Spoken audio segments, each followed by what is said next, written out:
할렐루야.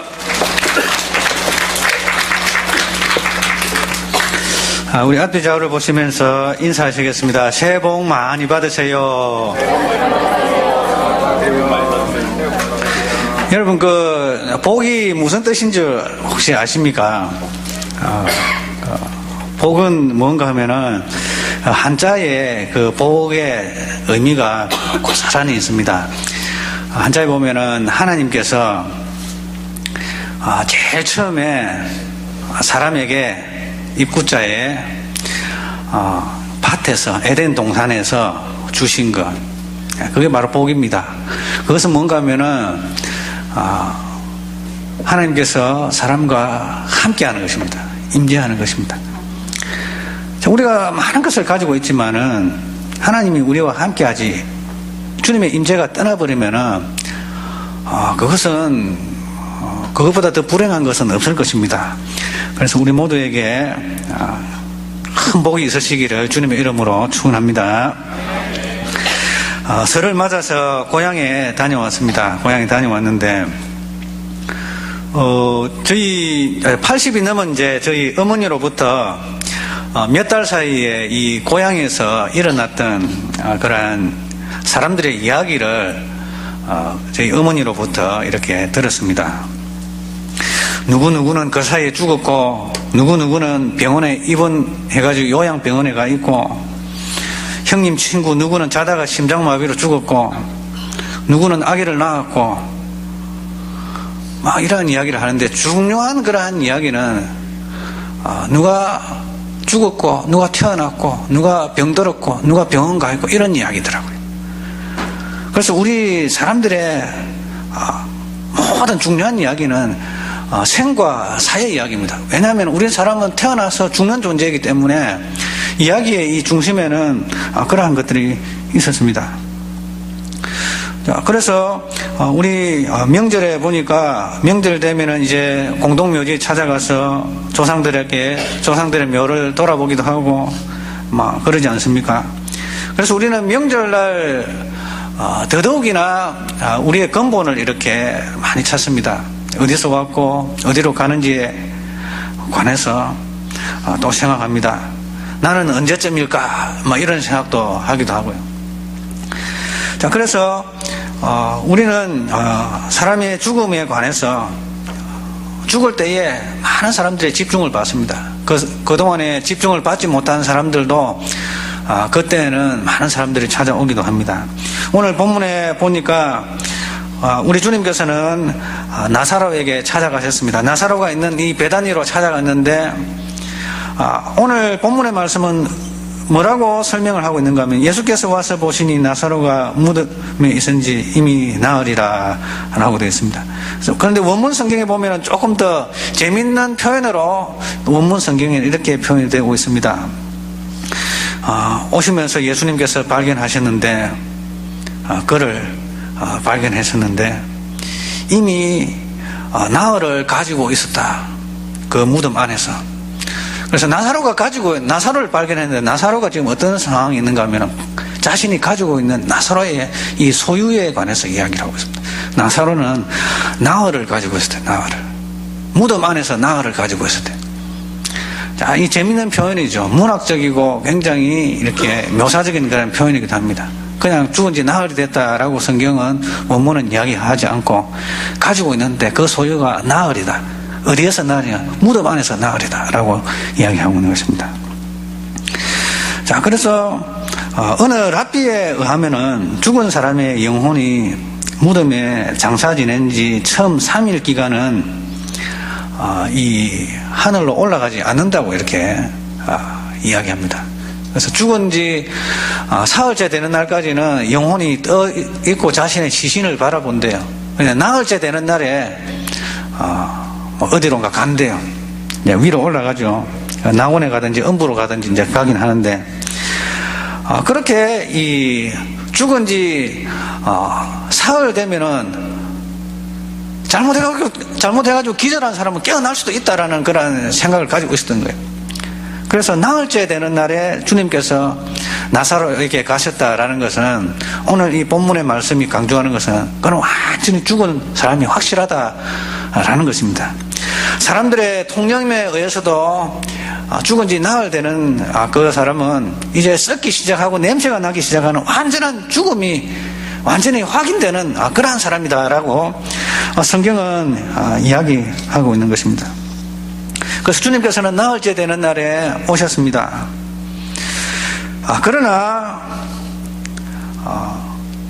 성경은 죽은 지 3일 동안 이 영혼이 있다가 나흘째 되는 날에 가는 것이 아니라 성경은 죽자마자 바로 사람의 영혼은 낙원으로 가든지 음부로 가든지 한다는 것을 이야기하고 있습니다. 예수님께서 십자가에 못 박히실 때에 자신과 함께 못 박혔던 이 두 강도 중에 한 사람은 자신의 죄를 고백하면서 이야기를 합니다. 당신의 나라에 임할 때에 나를 기억해 주십시오 라고 하니까 예수님께서 뭐라고 말씀하십니까? 내가 오늘 나와 함께 낙원에 있으리라 라고 이야기하셨습니다. 죽은 오늘 주님께서 죽으실 것입니다. 죽으실 것인데 죽고 나서 바로 오늘 너는 나와 함께 낙원에 있을 것이다 라고 우리 주님께서는 말씀하셨던 것입니다. 그래서 우리는 죽음 직후 그 영혼은 낙원으로 인도함을 받는다는 이 사실을 우리가 꼭 기억을 해야 되겠습니다. 그래서 죽은 영혼이 가지 못해서 구천으로 떠돌아다니는, 그래서 귀신이 되었다라고 주장하는 이러한 이 우리나라에 예전부터 내려오던 이 토속적인 이러한 모습, 이러한 것들은 성경적이지 않습니다. 우리의 영혼은 육신과 분리되자마자 우리가 가야 할 곳으로 올라가는 것입니다. 그러면은 나사로는 죽은 지 나흘째 되던 날에 부활을 경험했습니다. 그러고 나서 얼마를 살았는지는 알 수 없지만은 어느 정도 건강을 회복하고 난 다음에 다시 죽었습니다. 그리고 난 다음에 이제 부활을 기다리고 있습니다. 우리의 첫 조상 아담과 하와는 죽은 지가 6,000년이 훌쩍 넘어버렸습니다. 한 7,000년, 많아봐야 10,000년 안쪽입니다. 지구가 점섭니다. 수십억 년 이야기하는데 그렇지 않습니다. 우리의 첫 조상 아담과 하와는 죽은 지 6,000년이 훌쩍 넘어서 부활을 기다리고 있습니다. 그리고 다윗의 묘가 아직도 남아 있습니다. 예루살렘에 가면 다윗의 묘가 아직 남아 있습니다. 그것도 부활을 기다리고 있고요. 이집트의 성지 순례를 가면은 순례객들이 빠짐없이 가는 곳이 카이로 국립박물관입니다. 거기 보면은 그때 당시에 출애굽할 때의 풍습들, 그 이집트의 그런 예전에 찬란했던 그 문명들이 전시가 되어 있습니다. 전시가 되어 있는데 거기에는 미이라들이 전시가 많이 되어 있습니다. 그런데 미이라는 뚜껑을 열지 않고 다 관으로 덮어가지고 관처로 이렇게 전시를 하지 얼굴을 보여주는 적이 없습니다. 그런데 실제로 미이라를 제가 본 적이 있는데 미국 텍사스주 휴스턴에 보면은 자연사 박물관이 있습니다. 거기에 보면은 이집트에 있는 이 미이라를 발굴을 해가지고 그것을 갖다가 미국으로 가져와가지고 이 뚜껑을 절반쯤 열어가지고 얼굴을 갖다가 이렇게 보여주더라고요. 그런데 머리카락 그대로 남아있고요. 그리고 사람 모양 그대로 남아있고요. 그리고 골격에 살이 붙어 있는 그 피부 그대로 남아있고요. 입술도 그대로 남아있고요. 그런데 어느 임금, 몇 대 임금이라고 그러더라고요. 그렇게 죽은 지 오래되어 있는 이 미이라를 만드는 목적은 나중에 다시 살아날 때에 온전한 모습 있는 그대로 살아날 것이다 하는 그 믿음을 가지고 이 미이라를 만들어 놨습니다. 자, 우리도 언젠가는 죽게 될 것입니다. 우리가 죽게 될 것이고 또한 부활을 기다리게 될 것입니다. 우리가 죽고 나서 1,000년 뒤에 부활할지 100년 뒤에 부활할지 아니면 우리가 죽고 나서, 요즘 자꾸 마지막 시대 종말이다 하는데, 우리가 죽고 나서 10년 뒤에 우리가 부활을 경험할 것인지, 아니면 우리가 죽음을 경험하지 아니하고 영광스러운 몸으로 바뀌게 될 그 부활을 경험하는지 우리는 정확하게 알 수 없습니다만은, 분명한 것은 창세 이후로 죽어서 무덤에 있는 사람들이 다 살아날 것이라는 그 사실입니다. 요한복음 5장 25절, 28절, 29절을 보면은, 우리 한번 찾아보실까요? 요한복음 5장 25절, 28절, 29절. 먼저 요한복음 5장 25절 시작. 진실로 진실로 너희에게 이르노니 죽은 자들이 하나님의 음성을 들을 때가 오나니 곧 이때라. 듣는 자는 살아나리라. 28절. 이를 놀랍게 여기지 말라. 무덤 속에 있는 자가 다 그의 음성을 들을 때가 오나니 선한 일을 행한 자는 생명의 부활로, 악한 일을 행한 자는 심판의 부활로 나오리라. 아멘. 그리고 마태복음 25장으로 넘어가겠습니다. 마태복음 25장 31절에서 32절, 우리 다 같이 한번 찾아서 합독하겠습니다. 신약성경 마태복음 25장 31절에서 32절. 시작. 인자가 자기 영광으로 모든 천사와 함께 올 때에 자기 영광의 보좌에 앉으리니 모든 민족을 그 앞에 모으고 각각 구분하기를 목자가 양과 염소를 구분한 것 같이 하여 양은 그 오른편에 염소는 왼편에 두리라. 아멘. 자, 분명한 것은 생명의 부활로 나올 자이든지 심판의 부활로 나올 자든지 어쨌든지 다 부활을 경험한다는 것입니다. 그리고 그들 모두는 다 주님의 음성을 듣고 일어난다는 것입니다. 다 일어나라. 다 일어나라. 그때에 우리 주님께서 다 모아놓고 이제 양과 염소를 구분하듯이 오른쪽에는 양, 그리고 왼쪽에는 염소, 이렇게 구분하듯이 오른쪽 왼편으로 구원받을 사람, 구원받지 못할 사람, 이렇게 구분을 한답니다. 자, 그런데 창세 이후로 죽어서 무덤에 있는 자 중에 생명의 부활로 나오라고 명령을 받을 하나님의 자녀들은 과연 얼마나 될까요? 우리는 그 숫자는 알 수 없지만은 마태복음 24장 30절, 31절에서 생명의 부활로 나올 자들에 대해서 언급하고 있습니다. 우리 한번 찾아보시겠습니다. 마태복음 24장 30절, 31절. 다 찾으셨으면 한 목소리로 읽겠습니다. 마태복음 24장 30절, 31절 시작. 그때에 인자의 징조가 하늘에서 보이겠고 그때 땅의 모든 족속들이 통곡하며 그들이 인자가 구름을 타고 능력과 큰 영광으로 오는 것을 보리라. 그가 큰 나팔 소리와 함께 천사들을 보내리니 그들이 그의 택하신 자들을 하늘 이 끝에서 저 끝까지 사방에서 모으리라. 아멘. 우리 주님께서 이 땅에 오실 때에 모든 천사와 함께 오신대요. 모든 천사와 함께 오신대요. 그래서 구원 얻을 성도들을 땅 이 끝에서 땅 저 끝까지 다 모으신대요. 그렇게 해서 우리를 모으실 것입니다. 그래서 우리 모두는 부활을 할 것입니다. 그런데 생명의 부활을 다 참여하는 자가 되시기를 주님의 이름으로 축원합니다. 자, 그래서 우리는 이렇게 죽은 지 이 나사로는 나흘이 되어서 부활을 경험합니다. 그러고 난 다음에 그는 또 죽었습니다.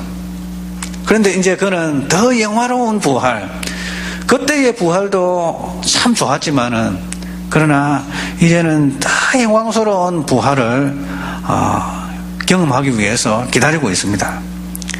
자, 그러나 부활을 경험하기에 앞서서 우리는 이 죽음을 경험하고 또한 그러한 가운데서 위로하고 권면하고 애곡하고 하는 그러한 과정이 우리에게 있다는 것입니다. 그것을 기억해야 되겠습니다. 그래서 오늘 본문에 보니까 18절에 보니까 베다니는 예루살렘에서 가깝기가 한 오리쯤 되매라고 하고 있습니다. 이 오리라고 표현이 되어 있습니다. 오리가 여러분 몇 킬로미터입니까? 예? 2km, 그죠? 한 오리쯤 되매라고 하겠습니다. 그래서 오리라고 정확하게 표현을 하지 않고 오리쯤 되매라고 되어 있습니다. 그래서 이것이 플러스 마이너스가 될 수가 있겠죠. 근데 이제 원문 성경에 보면은 15 스타디온이더라라고 이렇게 하고 있습니다. 그것은 이제 오리쯤 되더라라고 했는데 1 스타디온은 185m입니다.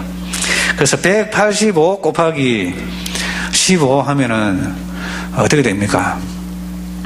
2775m가 되는데 그래서 2.8km가 되어야 됩니다. 그래서 정확하게 말하자면은 오리가 되는 것이 아니고 한 7.5리쯤 된다라고 이제 보시면은 정확하겠습니다.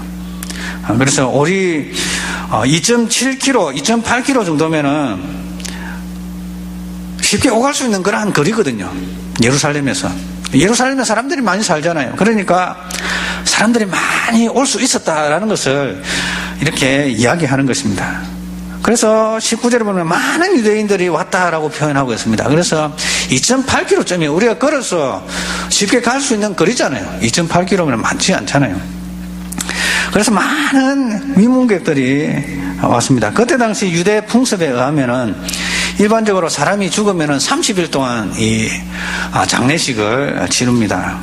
처음 3일은 계속 그냥 울기만 하고요. 같이 계속 울어주는 겁니다. 그리고 그 다음 7일은 나흘째부터 열흘째 되는 그 나머지 이제 7일 동안은 애도를 합니다. 애도를 하고. 그 다음에 이제 10일이 지난 다음에 이제 20일 동안은 그렇게 또 장례식을 이제 도와줍니다. 그리고 그러한 30일 동안에는 남자는 면도를 금지합니다. 그래서 면도를 하지 않습니다. 이 기간 동안 상주가 침묵을 깨기 전에는 문상객은 한마디도 해서는 안 된다고 합니다. 그래서 상주가 말을 꺼내기 전에는 문상객이 먼저 이렇게 말을 꺼내는 적이 없다고 그렇게 합니다. 그래서 예루살렘에서 많은 사람들이 왔습니다. 가까우니까 많은 사람들이 왔습니다. 마르다와 마리아를 위로하기 위해서 왔습니다.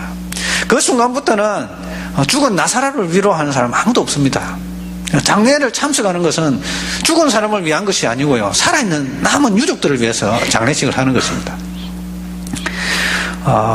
많은 장례식에 가보지만은, 여러 나라 각국의 장례식을 가보지만은 어떤 나라는 이 시신을 미이라처럼 해가지고요, 관에 넣어가지고 이 썩지 않는 방부 처리해가지고 내어놓습니다. 그리고 상체를 갖다가 어떤 사람은 그냥 뚜껑을 다 열어버리고, 어떤 거기에는 자신이 좋아하는 것들 꽃도 꽂아놓고요, 어떤 사람은 이 믿음이 좋은 사람은 성경책을 손에 쥐고 이렇게 성경 구절을 손에 이렇게 짚어가지고 이렇게 시신을 처리한 시신도 있고요. 막 그러하는데 지나가면서 이제 그 시신을 앞을 지나가면서 유족들이 서 있습니다. 그런데 시신에 관심을 가진 사람 아무도 없어요. 죽은 사람은 더 이상 사람이 아니더라고요. 그냥 시체일 뿐이더라고요. 아무런 온기도 없고 아무런 의식도 없고 영혼이 떠나가 버리니까 사람들은 그 시신에 대한 존경심과 애착은 전혀 없더라고요. 그냥 지나가고, 그러면서 유족들에게 인사하고 말지 시신에 대해서 살펴보고 그러지 않더라고요. 그래서 오늘 본문을 보면은 유대인들이 왜 왔는가 하면은 오라버니의 일로 인하여 마르다와 마리아에게 왔다라고, 원문에는 많은 유대인들이 마르다와 마리아에게 왔다라고 하고 있습니다. 왜? 그의 오라버니의 일로 인하여. 오라버니가 죽었으니까 이제 마리아하고 마르다를 위로를 해야 되잖아요. 우리가 여러 가지 죽은 유가족들에 대해서 봉사하고 말로 위로를 합니다. 그러나 그들에게 있어서 가장 큰 위로의 말은 어떤 것입니까? 그와 다시 만날 소망이 있다라고 이야기하는 것일 것입니다. 마지막 부활 때에 주 안에서 우리가 다시 만날 것이다 라는 이 말이 제일 위로가 되고 제일 소망이 되어지는 거란 말입니다. 그렇게 된다는 보장만 있다면 우리 인생은 성공한 것입니다. 마지막 날에 이 나사로가 간 이 천국에 주 안에서 우리가 다시 만날 수만 있다면은, 그러한 보장만 있다면 우리 인생은 성공한 것입니다. 그러나 위로는 받지만 완전한 위로는 마지막 부활 때에 경험할 것입니다. 우리는 앞서간 우리의 형제 자매들을 생각하면 다시 보았으면 하는 바람이 있습니다. 우리가 명절을 당하면서 먼저 앞서가신 우리 부모님들, 또 산소에 성묘를 하면서 부모님 다시 뵈었으면 좋겠다 하는 생각들을 가져보았을 것입니다. 그 전까지는 우리는 위로는 받지만 해결받지는 못하는 건 아니겠습니까? 왜? 보고 싶은 마음이 생기는데 돌아가신 그 부모님 다시 한번 뵐 날이 있겠지, 그런 우리의 소망을 가지지 않습니까? 이 소망만 가지고는 안 되지 않습니까? 그 소망대로 우리는 직접 재회를 해야 할 것입니다. 그럴 때 우리의 눈에서 눈물이 이제 씻겨질 것이고 애통하는 것이 더 이상 없어질 것이기 때문입니다. 우리 사람들로부터 이러한 인생의 눈물, 애도, 위로를 경험할 것입니다. 이 마르다와 마리아가 경험했던, 유대인들로부터 경험했던, 유대인들이 같이 애도해 주었고 애통해 주었던 것을 경험할 것입니다. 그러나 끊이지 않는 인생의 눈물, 애도, 위로 끝에는 결국 우리 주님께서 해결자로 나타나셔서 우리를 일으키실 것입니다.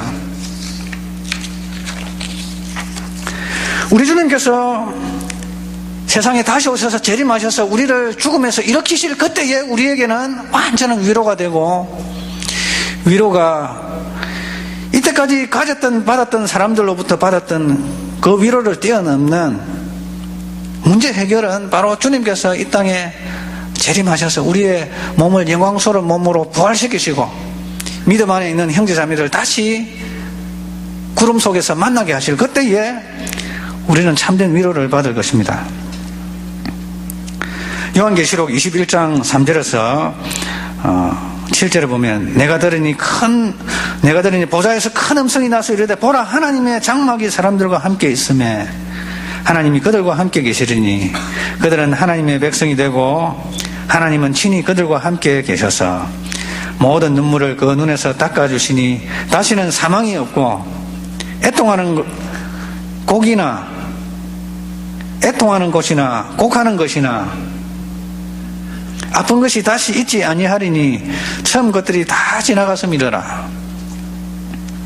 우리 주님께서 다시 오실 그때에는 이제는 더 이상 애통하는 것도 없습니다. 사망도 없습니다. 사망도 없습니다. 이제는 사망도 없습니다.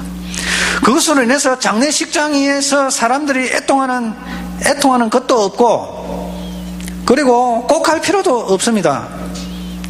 그리고 우리에게 죽음을 가져다 주는 이 아픔, 질병 또 다시 있지 아니할 것입니다.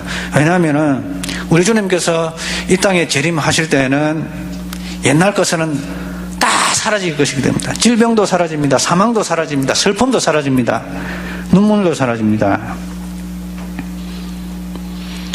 계시록 21장 5절에 보면은 보좌에 앉으신 이가 이르시되 보라, 내가 만물을 새롭게 하노라 하시고 또 말씀하시되 이 말은 신실하고 참되니 적어라 라고 이야기하고 있습니다. 여러분 적으십시오. 적으십시오. 우리 주님께서 만물을 새롭게 하실 것입니다. 이 말씀 적으십시오. 적어서 계속 외우십시오. 나는 알파와 오메가요 처음과 마지막이라. 내가 생명수 샘물을 목마른 자에게 값없이 주리니 이기는 자는 이것들을 상속으로 받으리니 나는 그의 하나님이 되고 그는 내 아들이 되리라 라고 말씀하셨습니다. 자, 그래서 우리 모두는 이러한 부활을 경험하는 우리 성도님 되시길 주님의 이름으로 축원합니다. 영광스러운 그러한 생명의 부활로 우리가 나아가야 할 것입니다. 그래서 우리 주님께서 적어라, 적어! 진짜다, 적어라! 라고 말씀합니다. 우리 주님께서 이렇게까지 말씀하시면은 오십니다. 오십니다. 오시지도 않을 뿐이 적으라고 그렇습니다. 그러진 않잖아요. 자, 그래서 우리는 어떻게 해서든지 간에 죽은 자 가운데서 부활에 이르러야 할 것입니다. 빌립보서 3장 11절에 보면 사도 바울이 이렇게 이야기합니다. 어떻게 해서든지 죽은 자 가운데서 부활에 이르러야 한다. 내가 이미 얻은 것도 아니고 온전히 이룬 것도 아니지만 오직 내가 그리스도 예수께 잡힌 바 된 그것을 잡으려고 달려가노라. 그 부활을 경험하기 위해서 달려간다. 자, 그래서 내가 무엇이든지 내게 유익하던 것을 내가 그리스도를 위하여 다 뺏음물로 여길 뿐만 아니라 모든 것을 해로 여긴다. 그 이유는 예수 그리스도를 아는 지식이 가장 고상하기 때문이고 또 그 안에서 발견되고 싶어 한다. 내가 그리스도와 그의 부활의 권능과 고난의 참여함을 알고자 하여 그의 죽으심을 본받아 어떻게 해서든지 죽은 자 가운데서 부활에 이르러야 하노라. 그래서 우리가 부활을 경험하기 위해서는, 영광스러운 주님의 부활을 경험하기 위해서는 우리가 이전에 줬던 거 다 배설물로 여길 수 있는 그러한 자세가 필요합니다. 그리고 그리스도에 남은 이 고난도 우리가 능히 감당할 수 있는 그러한 자세로 살아가는 것 또한 필요합니다. 왜냐? 그러한 자들이 부활을 경험할 것이기 때문입니다. 이기는 자는 이것들을 상속으로 받으리니 나는 그의 하나님이 되고 그는 내 아들이 되리라 라고 말씀하셨습니다. 자, 그래서 유대인들이 많이 위로해주고 조문을 해줬습니다. 이 조문의 조문의 결론은 그가 간 그 좋은 곳에서 우리도 같이 만날 소망이 있지 않느냐, 천국에. 그 결론은 주님께서 이 땅에 다시 오심으로 말미암아서, 재림하심으로 말미암아서 우리가 영광스러운 생명의 부활로 일어날 때에 모든 것이 끝이 나는 것입니다.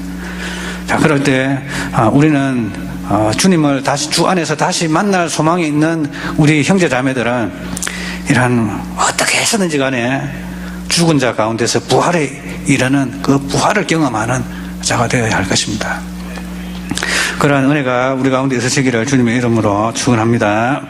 하나님 아버지 감사합니다. 우리는 한번 살다가 죽는 인생입니다. 하나님 아버지, 주님께서 우리 살아 생전에 재림하시지 않는다면 우리는 이 나사로처럼 또 무덤으로 들어갈 것입니다. 그리고 많은 조문객들이 와서 위로할 것입니다. 하나님 아버지, 우리의 영광스러운 그 부활을 경험할 것에 대한 소망을 가지고 우리가 살아가게 하여 주시고, 또한 우리 주님께서 우리를 일으키시기 전에 우리가 이 땅 살아가는 동안 그 영광스러운 부활을 경험할 자로서 이 땅을 살아갈 수 있도록 인도하여 주시옵소서. 소망 가운데 살게 하여 주시고 믿음 가운데 살게 하여 주시고 주님을 가장 귀한 것으로 여기며 살게 하여 주시옵소서. 주 예수님의 이름으로 기도드리옵나이다. 아멘.